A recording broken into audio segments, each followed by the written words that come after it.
สบายดีเนาะผมเขาเสียเจริญยนต์เมื่อนี้บุวินกินนี่แหละพี่น้องจะมาหลักไก่ไม่เถาอีกแล้วพี่น้องไงมื่อนี้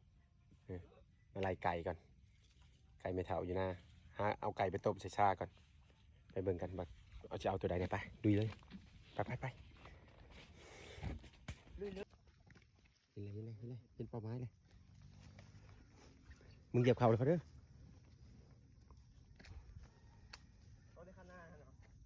ไปมันจีลงเลยอย่าออกไปไว้อยู่หลุมฮะไอ้หน้า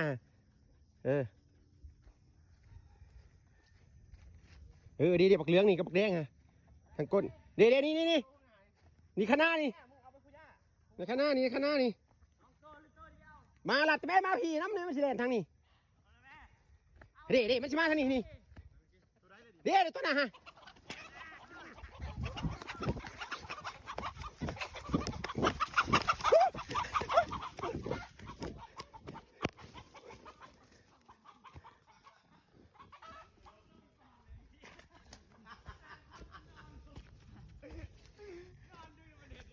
ผู้ตัวผู้แอบรถแพง